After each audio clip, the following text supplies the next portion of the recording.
서울 외곽의 오래된 상가 앞 이정자 씨는 남편 박종호 씨와 나란히 서 있습니다. 햇살이 건물 유리창에 부딪혀 반짝이지만 정자의 눈빛은 복잡합니다. 오늘은 평생 모은 돈으로 지은 이 건물을 큰아들 성민에게 넘겨주는 날입니다. 사람들은 모두 이제 편히 사시겠네요 라며 축하하지만 정자의 마음은 편치 않습니다. 종호 씨가 등기 서류를 내밀며 말합니다. 이제 이게 우리 아들 이름으로 되는 거야. 그래야 사업도 잘 풀리지 않겠어? 정자는 조용히 웃으며 대답합니다. 그래요. 잘만 된다면 좋죠. 그래도 너무 빨리 넘기는 건 아닌가 싶네요. 변호사의 도장 소리가 탁 하고 울립니다. 그 소리와 함께 평생 쌓아온 노력의 무게가 손끝에서 떨어져 나갑니다. 아들은 부모의 손을 잡고 고맙습니다라고 말하지만 그 눈빛은 이미 먼 곳을 보고 있습니다. 그때 정자의 시선은 유리문 너머로 며느리 수진을 향합니다. 그녀는 스마트폰을 손에 쥐고 웃으며 친구에게 문자를 보내고 있습니다. 우리 건물 완전 멋지지 않아? 이제 우리도 건물주야. 정자는 그 웃음을 보며 가슴 한켠이 싸늘해집니다. 그녀의 머릿속엔 오래전부터 맴돌던 말이 스칩니다. 재산은 물려줘도 마음은 나눠줄 수 없나 봐. 저녁 무렵 부부는 작은 식당에 들러간단히 저녁을 먹습니다. 종호 씨는 기분 좋게 소주잔을 들며 말합니다. 이제 우리도 노후 준비 끝났어. 큰애가 든든하게 해줄 거야. 정자는 미소를 짓지만 숟가락이 자꾸만 손에서 미끄러집니다. 집으로 돌아오는 길, 버스 창문에 비친 두 사람의 얼굴은 낯설 만큼 지쳐 보입니다. 정자는 불 꺼진 건물 위로 하늘을 올려다봅니다. 그곳에는 네온사인 대신 어둑한 그림자만이 드리워져 있습니다. 그녀의 마음속에서도 똑같은 그림자가 길게 늘어져 갑니다. 명절 아침 차가운 바람이 불어옵니다. 이정자 씨는 한지 봉투 안에 세뱃돈을 정성스레 넣습니다. 민재가 이제 중학생이잖아요. 좋아하겠죠. 남편 종호 씨는 새로 산 과일 바구니를 들며 웃습니다. 그럼 손주 보러 가는 길인데 힘내자고. 버스가 도심에 들어서자 정자의 표정이 굳어집니다. 성민의 아파트 앞엔 고급차들이 줄지어 서 있습니다. 그녀는 문 앞에 서서 초인종을 누르며 설레는 마음으로 기다립니다. 문이 열리자 며느리 수진의 표정이 어색하게 굳습니다. 어머님, 아버님 어쩐 일로 이렇게 갑자기 오셨어요? 수진은 어색한 미소로 손님을 맞지만 발은 문턱을 막고 있습니다. 정자는 잠시 머뭇거리다 봉투를 내밉니다. 명절이라 인사도 드릴 겸 왔어요. 민재 용돈 좀 주려고요. 수진은 봉투를 받으며 짧게 고개를 숙입니다. 감사합니다. 그런데 요즘 좀 정신이 없어서요. 자주 안 오셔도 돼요. 그 말에 종호 씨의 손이 허공에서 멈춥니다. 문 안쪽에서 들려오는 웃음소리에 세 사람의 대화는 어색하게 끊깁니다. 정자는 들고 온 과일 바구니를 다시 품에 안습니다. 그녀의 손끝에서 봉투가 조금 구겨집니다. 한참을 서 있다가 결국 두 사람은 아무 말 없이 돌아섭니다. 엘리베이터 거울 속엔 초라한 노부부의 모습이 비칩니다. 종호 씨는 괜히 웃음을 지으며 말합니다. 그래도 바쁜가 보지 뭐. 요즘 세대가 다 그렇지. 정자는 말없이 고개를 끄덕이지만 눈가가 젖어듭니다. 택시 창밖으로 비가 내립니다. 정자는 손바닥으로 물방울을 닦다가 창문에 손자 이름을 써봅니다. 민재야. 글씨는 금세 빗물에 지워집니다. 그녀는 천천히 손을 떼며 중얼거립니다. 우리가 괜히 왔나 봐요. 집에 도착한 두 사람은 말없이 신발을 벗습니다. 조용한 거실에 벽시계 초침 소리만 또렷이 들립니다. 정자는 잠시 멈춰서서 남편을 바라봅니다. 그의 어깨 위로 빗물이 떨어져 반짝입니다. 그 순간 마음속에서 무언가가 서서히 무너지는 소리가 들립니다. 며칠 뒤 휴대폰이 짧게 울립니다. 이정자 씨는 메시지 알림을 보고 눈을 가늘게 뜹니다. 앞으로 서로 편히 지내요. 단 한 줄뿐인 며느리의 문자입니다. 그 짧은 문장이 칼날처럼 가슴을 베어냅니다. 정자는 한참을 화면을 바라보다 천천히 폰을 내려놓습니다. 식탁 위에 놓인 커피가 식어갑니다. 남편 종호 씨가 신문을 덮으며 말없이 아내를 봅니다. 뭐래? 정자는 고개를 젓습니다. 그냥 편히 지내자네요. 종호 씨의 한숨이 길게 새어나옵니다. 이럴 줄 알았으면 그 건물 안 넘겼지. 정자는 조용히 말합니다. 그래도 우리 아들이잖아요. 어쩌겠어요. 그 말이 끝나자마자 그녀의 목소리가 떨립니다. 며칠 후 부부는 짐을 싸기 시작합니다. 도시에 남아있을 이유가 없었습니다. 빨래바구니에 묵은 옷을 넣고 낡은 사진첩을 박스에 담습니다. 그 속엔 손자가 어릴 적 그린 그림 한 장이 끼워져 있습니다. 할머니, 나중에 건물에서 같이 살자라고 적힌 글씨가 번져 있습니다. 기차역에서 두 사람은 나란히 앉아 있습니다. 창밖으로 도시의 불빛이 천천히 멀어집니다. 정자는 손에 든 종이컵 커피를 바라보다 이내 내려놓습니다. 그녀의 눈동자 속엔 수십 년간 살아온 세월이 녹아 있습니다. 우린 참 열심히 살았는데 왜 이렇게 남는 게 없을까요? 시골집 마당에는 잡초가 무성합니다. 낡은 대문을 열자 먼지가 날립니다. 정자는 장독대 옆에 앉아 한참을 하늘만 바라봅니다. 종호 씨는 마루 끝에서 담배를 꺼내 들지만 불을 붙이지 못합니다. 바람만이 두 사람의 한숨을 대신합니다. 밤이 깊어가고 창문에 비친 불빛이 희미하게 깜빡입니다. 정자는 오래된 일기장을 꺼내 펜을 듭니다. 우리가 키운 건 효자가 아니라 냉정함이었나? 글씨가 흐려지고 잉크가 번집니다. 그녀는 조용히 펜을 내려놓고 손등으로 눈물을 닦습니다. 시간이 흘러 봄비가 내리던 어느 날, 서울 도심의 그 건물에는 임대문의 현수막이 걸려 있습니다. 유리문에는 낯선 발자국과 먼지가 쌓여 있고 안쪽에서는 직원들의 퇴사 소리가 들립니다.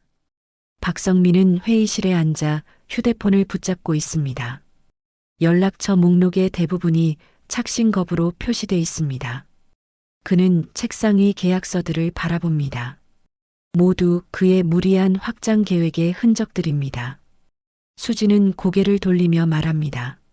이래서 내가 반대했잖아. 당신은 언제까지 부모님 그늘만 믿고 살 거야? 성민은 대답하지 못합니다. 대신 손으로 머리를 감싸줍니다. 며칠 뒤 은행 직원이 건물에 들이닥칩니다. 대출 이자는 미납 상태, 연체 통보서가 책상 위에 쌓여갑니다.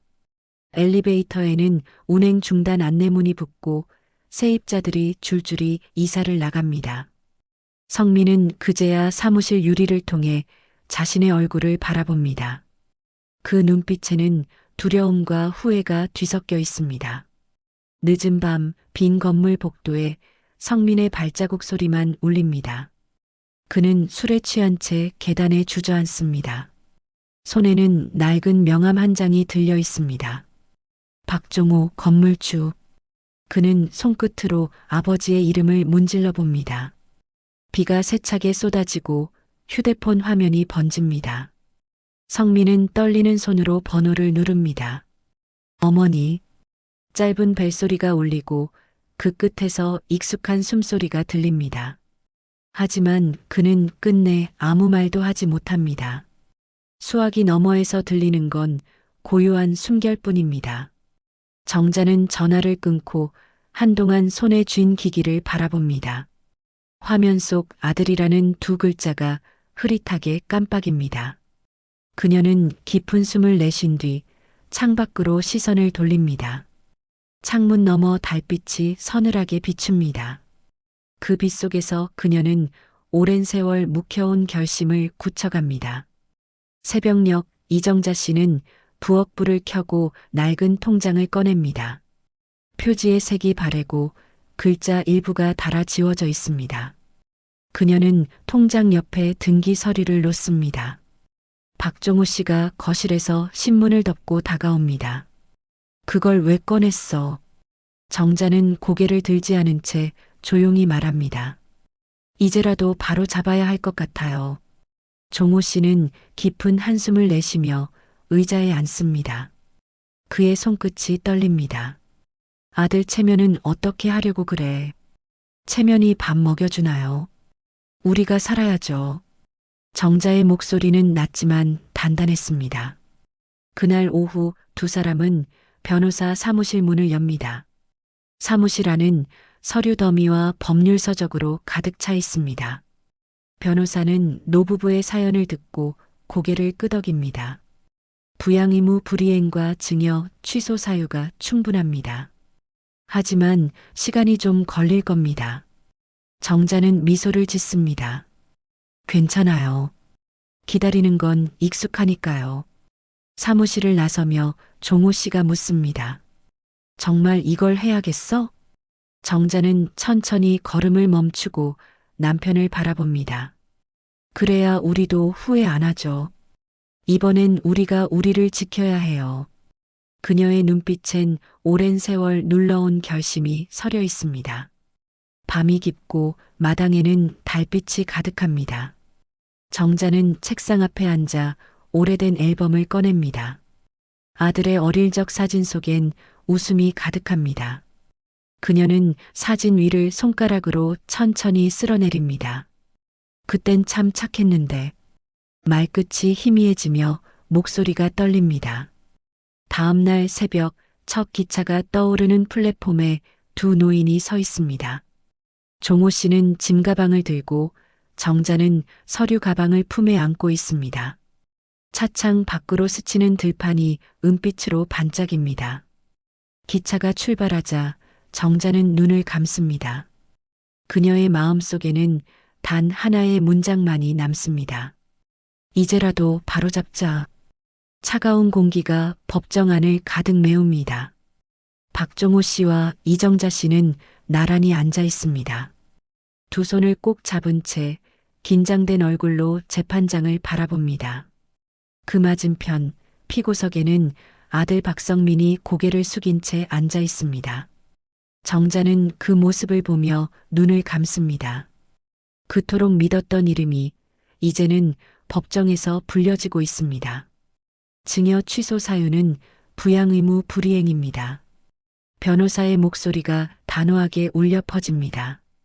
방청석 어딘가에서 누군가가 숨을 죽입니다.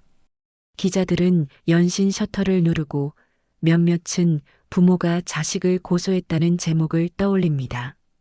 하지만 정자는 흔들리지 않습니다.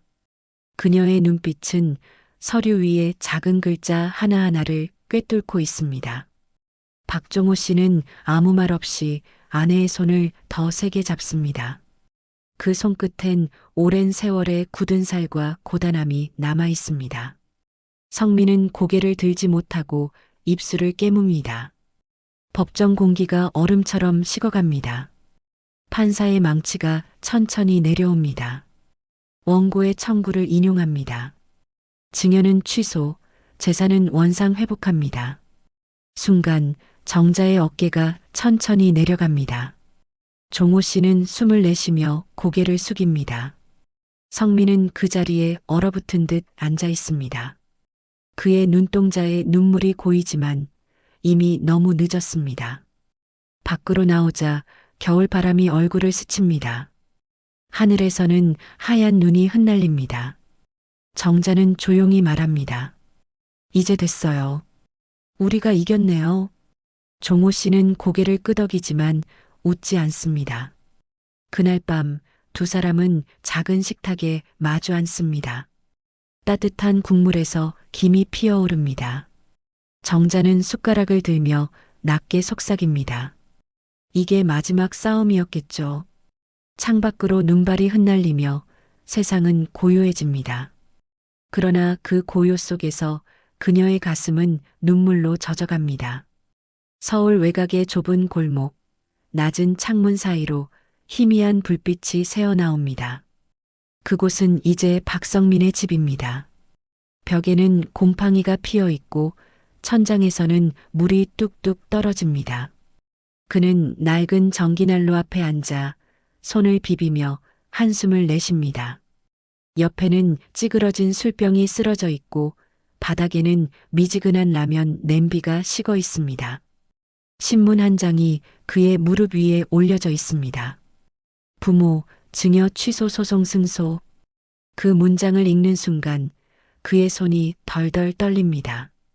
신문 귀퉁이에 묻은 먼지를 털어내려 하지만 손끝이 힘을 잃습니다. 눈가가 붉어지고 그는 고개를 숙입니다. 밤하늘은 보이지 않습니다. 반지하 창문 너머로는 사람들의 발소리와 웃음소리만이 스칩니다. 성민은 고개를 들어 그 그림자들을 바라봅니다. 아버지, 어머니. 그의 입에서 나온 소리가 공기 속으로 허무하게 흩어집니다. 휴대폰 화면에는 여전히 어머니라는 이름이 남아 있습니다. 그는 수십 번 그 이름을 눌렀다가 지웁니다. 전화를 걸 용기가 나지 않습니다. 그 번호 끝에서 들릴 목소리가 두렵습니다. 그 목소리엔 사랑보다 실망이 더 클 것 같았습니다. 냉기가 스며드는 방 안, 그가 불을 끕니다. 어둠 속에서 손끝으로 벽을 더듬으며 자리에 눕습니다. 눈을 감자 어린 시절이 스쳐 지나갑니다. 건물 공사장에 도시락을 들고 오던 어머니의 모습, 퇴근길마다 고생했다던 아버지의 미소가 떠오릅니다. 그는 이불을 얼굴까지 끌어올립니다. 숨소리가 거칠게 흔들립니다. 바닥 틈으로 스며드는 찬 공기에 몸이 웅크려집니다. 눈물이 베개를 적시며 흘러내립니다. 모든 걸 잃은 자리에서 남은 건 오직 후회뿐이었습니다. 겨울 끝자락, 바람이 매섭게 불던 날이었습니다. 좁은 반지하 계단 아래로 천천히 걸어 내려오는 이정자 씨의 발걸음이 들립니다. 손에는 김이 모락모락 나는 보자기 하나가 들려 있습니다. 그 안에는 떡국 한 그릇이 조심스럽게 담겨 있습니다. 그녀의 눈가에는 잠 못 이룬 흔적이 남아 있고 숨소리는 차갑게 얼어 있습니다. 문 앞에 도착한 정자는 잠시 멈춥니다. 낡은 초인종을 누를까 말까 손끝이 떨립니다. 그때 안쪽에서 발소리가 나고 문틈으로 희미한 빛이 새어나옵니다. 문이 열리자 수척한 얼굴에 박성민이 서 있습니다. 그의 눈동자는 깊은 후회로 젖어 있습니다. 둘은 한참 동안 아무 말 없이 서로를 바라봅니다. 시간이 멈춘 듯 고요한 순간 정자는 떡국을 내밉니다. 춥죠? 그냥 좀 먹어요. 짧은 한마디가 공기 속에서 울립니다. 성민은 아무 말 없이 떡국을 받아들고 문을 닫지 못한 채 서 있습니다. 식탁 위에 놓인 그릇에서 김이 피어오릅니다. 성민은 조심스레 숟가락을 들어 한 입을 떠먹습니다. 국물은 뜨겁지도 차갑지도 않았습니다. 그 안에는 어머니의 눈물과 지난 세월의 용서가 녹아 있었습니다.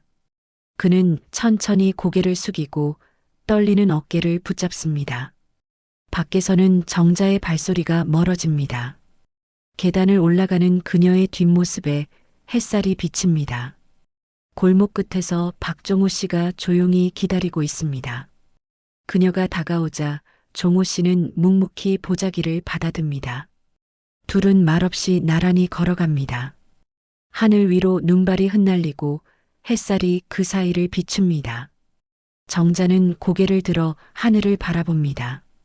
그 얼굴에 미소 아닌 미소가 스칩니다. 끊어진 인연은 다시 이어지지 못했지만 마음속 한켠이 조금은 따뜻해졌습니다. 그녀의 손끝에는 여전히 떡국의 온기가 남아 있었습니다.